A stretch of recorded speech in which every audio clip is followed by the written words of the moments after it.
اس کہانی میں بھی بڑی عظمت ہے، حالانکہ اب کچھ لوگ اس کہانی کا بھی انکار کر رہے ہیں۔ خدا لعنت کرے ان تمام فکروں پر، ان تمام ذہنوں پر جو اہل بیت علیہ السلام کی فضیلت میں چوں اور چرا کرتے ہیں اور طرح طرح کے سوالات پیدا کرتے ہیں۔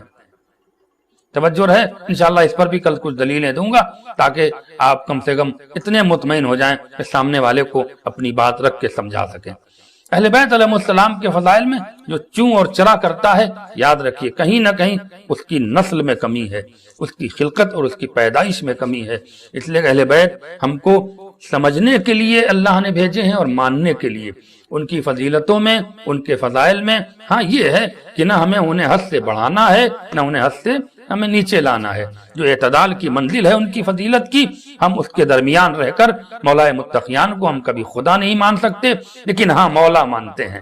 اگر مولا نہیں مانیں گے تو پھر ہماری زندگی سے کوئی فائدہ نہیں، ہماری موت ہے کہ مر جائیں اگر علی کی ولایت کا ہم انکار کر دیں۔ بی بی سیدہ کی کہانی سنی ہوگی آپ نے، توجہ چاہ رہا ہوں کیا کہانی ہے، لیکن اس میں عظمت کیا ہے شہزادی کی، فضیلت کیا ہے شہزادی کی، وہ سن لیں اور میں اختتام کر دوں گا۔ صاحبان علم تشریف فرما ہیں اور خواتین بھی اگر آپ تشریف فرما ہیں تو ان کے لیے بھی توجہ کا طالب ہوں کہ وہ سنیں، اور یقیناً یہ منت سب کو ماننا چاہیے، اس میں بڑی مدد ہوتی ہے، اور میرا خود ذاتی تجربہ ہے کہ شہزادی مدد کرتی ہیں۔ اگر آپ کسی مشکل میں ہیں اور آپ کا کوئی کام پورا نہیں ہو رہا ہے تو مانیے منت اور پھر اس کو اتاریے، یقیناً وہ کام پورا ہوگا۔ یہ ہمارا اپنا عقیدہ ہے، کوئی اتفاق رکھے یا نہ رکھے۔ پورا واقعہ آپ کے ذہن میں ہے، جس واقعے کی اصل جو فضیلت ہے وہ آپ سمجھ لیں کہ یہ واقعہ صرف اس لیے ہوا تھا تاکہ بی بی فاطمہ کا اختیار زمانے کو سمجھ میں آئے کہ صرف دنیا ہی پر شہزادی کا کنٹرول نہیں تھا، ستارہ یوں ہی دروازے پہ نہیں آیا تھا۔ اللہ اکبر، ستارہ یوں ہی دروازے پہ نہیں آیا تھا، جبریل یوں ہی گھر میں جھولا جھولانے نہیں آتے تھے، ملائکہ یوں ہی سلام کرنے کو نہیں آتے تھے، رضوان جنا یوں ہی خیاط بن کے نہیں آیا۔ اتنا بڑا با عزت، با کمال، با شرف فرشتہ جو عرش اعظم پر رضوان بن کے رہ رہا ہو، اور جب در سیدہ پہ آیا تو خیاط بن کے آیا۔ چھوڑیے اس سے بڑی فضیلت کہ جس ملک الموت کو نبی سے بھی اجازت لینے کی ضرورت نہیں پڑی، لیکن جب وہ در سیدہ پہ آیا ہے تو شہزادی سے اجازت لینی پڑ رہی۔ اس کا مطلب یہ ہے کہ یہ جو ذات ہے اس کا پوری کائنات پر اختیار ہے۔ توجہ ہے نا میرے عزیزو، چاہے وہ جن ہوں، ملک ہوں، عرش ہو، فرش ہو، چاند ہو، سورج ہو، ستارے ہوں، یہ ساری چیزیں ہیں، ساری علی نے اپنی فضیلتیں ثابت کر دی تھی۔ ڈوبتے ہوئے سورج کو پلٹایا، سمجھ گئے، زمانہ سمجھ گیا کہ ہاں صاحب اختیار ہیں۔ نبی نے چاند کے 2 ٹکڑے کیے، سمجھ گیا زمانہ کہ اللہ کے رسول ہیں۔ تو اب شہزادی کی بھی تو فضیلت کو سمجھنا تھا، شہزادی کے بھی تو کیریکٹر کو دنیا کے سامنے لانا تھا۔ بھائی شادی ہوئی یہودی کی، چاہتے تو منع کر دیتے مولائے متقیان، لیکن کہا بنت رسول آپ کی مرضی ہے، ہم آپ سے کہہ رہے ہیں آپ جانا چاہیں۔ ابو الحسن اگر بلانے والے نے محبت سے بلایا ہے تو میں جاؤں گی، کہا نہیں محبت تو نہیں، جہاں تک ہے کہ وہ خدا نخواستہ معاذ اللہ آپ کی توہین کرنا چاہتا ہے۔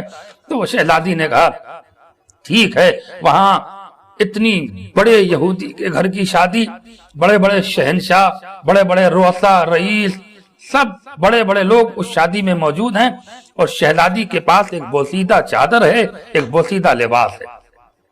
لیکن جب پوچھنے والے نے پوچھا تو شہزادی نے انکار نہیں کیا۔ یہی واقعہ ہے، یہی جناب شہزادی کی کہانی ہے جو بی بی سیدہ کے کہانی کے نام سے جانی اور پہچانی جاتی ہے۔ سارا واقعہ آپ کے ذہن میں ہے، مجھے نتیجہ دے کر مجلس کو اپنے آخری مرحلے سے قریب کر دینا ہے۔ شہزادی گئی شادی میں، مریم، حوا، سارا، یہ جتنی معصومہ ہیں یہ سب شہزادی کے کو دائرہ بنا کر استقبال اور مرحبا کی صدائیں بلند کرتے ہوئے یہودی کے دروازے پہ شہزادی نے قدم رکھا اور ادھر دلہن حجرے میں مر گئی۔ یہی تو واقعہ ہے، ادھر دلہن مر گئی. شور اٹھا معاذ اللہ کہ شہزادی نبی کریم کی بیٹی مولا متقیان کی زوجہ کا بہرحال آنا اچھا نہیں ہے، اور یہ ہے اور فلاں ہے. میں ان جملوں کو دہرانا نہیں سمجھتا ہوں کہ مناسب ہے شہزادی کی فضیلت کے سلسلے میں، لیکن یہ سارا واقعہ لکھا ہوا ہے. ادھر شہزادی نے اطمینان سے قدم آگے بڑھائے، اور جب شور ہوا کہ دلہن مر گئی، شہزادی نے وضو کیا، مصلی بچھایا، اور اب اللہ کی بارگاہ میں دعا کر رہی ہیں. توجہ رہے میرے عزیزو، ادھر دعا مکمل بھی نہیں ہوئی تھی اور ادھر دلہن زندہ اٹھ کے بیٹھ گئی.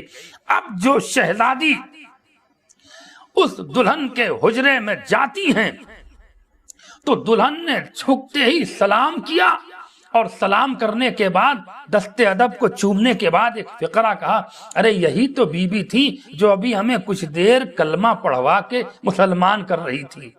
میں پوچھنا چاہتا ہوں صاحبان علم سے، صاحبان اسلام سے، بڑے بڑے مورخین سے، بڑے بڑے پڑھے لکھے افراد سے، کہ جب انسان مرتا ہے تو اس کی روح کہاں جاتی ہے؟ بھائی یہ ہر مورخ نے لکھا کہ دلہن مر چکی تھی اور اس کی روح عالم ارواح میں تھی، کلمہ پڑھتی ہوئی زندہ ہوئی. بھائی اگر زندہ ہونے کے بعد شہزادی نے کہا ہوتا کہ میں نے تجھے زندہ کیا ہے، کلمہ پڑھ لے، تو پھر کوئی فضیلت نہیں ہوتی. وہ احسان مان کے کلمہ نہیں، خدا کو کیا دکھانا تھا؟ وہ دلہن زندہ ہوئی تو لا الہ الا اللہ پڑھتی ہوئی، محمد الرسول اللہ پڑھتی ہوئی، اللہ اکبر. اور جیسے ہی شہزادی کو دیکھا قدموں میں گر کے کہتی ہے، ارے یہی بی بی جو ہیں مجھے کلمہ پڑھوا رہی تھی. تو اب فیصلہ کیا کرنا ہے کہ وہ دلہن مرنے کے بعد عالم ارواح میں روح تھی، اور وہاں پر عالم ارواح میں کلمہ پڑھ کے اب جو زندگی مل رہی ہے تو وہ اسلام کے ساتھ مل رہی ہے. مجھے کہنے دیجئے، تم دنیا کے اختیارات شہزادی کے دیکھتے ہو، ارے جس کا اختیار عالم ارواح پر ہو، اگر وہ مباہلے کے میدان میں آ جائے تو نصران کیسے اس کا مقابلہ کر سکتے ہیں؟ ایک صلوات پڑھ دے محمد و آل محمد پر. اللہم صلی اللہ. یہ ہے شہزادی کا مرتبہ، یہ ہے محمد کی بیٹی کا مرتبہ. بس ارباب اللہ کس شان سے امام حسین کو پالا ہے بی بی نے، اور یہ کہہ کے پالا، میرے لال تجھے اسلام بچانا ہے، میرے لال تجھے اسلام کے لیے قربانی دینا ہے. ہاں ارباب اللہ 11 محرم کی شام آ گئی، فاطمہ کا گھر اجڑ چکا، علی اکبر مارے گئے، اون و محمد مارے گئے، قاسم شہید ہو گئے، شام میں غریباں میں خیموں میں آگ لگ گئی، سامان لوٹے جا چکے ہیں، اور اب عالم یہ ہے کہ بیویوں کو قیدی بنایا جا رہا ہے. بہت تفصیلی مصائب نہیں پڑھ سکتا، لیکن علامہ مجلسی کی ایک روایت سن لیں اور مجلس کو تمام کروں گا. خدا آپ کو کوئی غم نہ دے سوائے غم کربلا کے. ہاں ارباب عذاب دنیا اداس لگ رہی ہے. اللہ اکبر. عاشور کے بعد جیسے یہ محسوس ہوتا ہے کہ پوری کائنات اجڑ گئی ہو. اللہ اللہ. فاطمہ کا گھر اجڑنے کے بعد یہ دنیا سونی کیوں نہ لگے؟ حسین کا گلا کٹنے کے بعد یہ دنیا سونی کیوں نہ لگے؟ یہ وجہ خلقت کائنات تھے اور ان کے گلے پہ چھری چلائی گئی. ہاں ارباب عذاب علامہ مجلسی لکھتے ہیں کہ جب 11 محرم کی صبح ہوئی اور شمر نے کہا ہم ان بیویوں کو ادھر سے گزاریں گے، ان سخت راستوں سے لے جائیں گے، ہاں کہ جہاں پر سخت ترین مرحلہ ہے، اس لیے کہ پتھریلی زمینیں ہوں، پہاڑ ہو، اور نشیب و فراز کے ذریعے جتنا انہیں تکلیف دیا جا سکتا ہے وہ دیا جائے گا. ہاں ارباب اللہ. لیکن کچھ دیر کے بعد شمر کا ایک غلام آ کر اللہ اکبر جناب سید سجاد سے کہتا ہے، اے سید سجاد، پہلے ہمارا ارادہ تھا کہ ہم تمہیں دوسرے راستے سے لے جائیں گے، لیکن اب ارادہ حاکم نے بدلا ہے، اب ہم ادھر سے تمہیں گزاریں گے جدھر تمہارے وارثوں کی لاش پڑی. کیا گزری ہوگی سید سجاد کے دل پہ. ہاں پھوپھی اماں کے قریب آئے، کہا رک جاؤ پھوپھی اماں سے مشورہ کر لوں. اللہ اللہ. شہزادی زینب کو ہمارا سلام ہو، جس سے امام وقت مشورہ کر رہا ہو. امام وقت جس سے مشورہ کرے وہ کتنی باعظمت ذات ہوگی. آئے پھوپھی اماں کے قریب. پھوپھی اماں غضب ہو گیا، کہا بیٹا کیا ہوا؟ کہا اب ہم ادھر سے گزارے جائیں گے جہاں ہمارے وارثوں کی لاش پڑی ہے، اب ہمیں مقتل سے گزارا جائے گا. ایک بار ٹھنڈی سانس لی زینب نے، اور لینے کے بعد کہتی ہیں بیٹا کوئی بات نہیں بیٹا، بس شمر سے ایک پیغام ہمارا پہنچا دے۔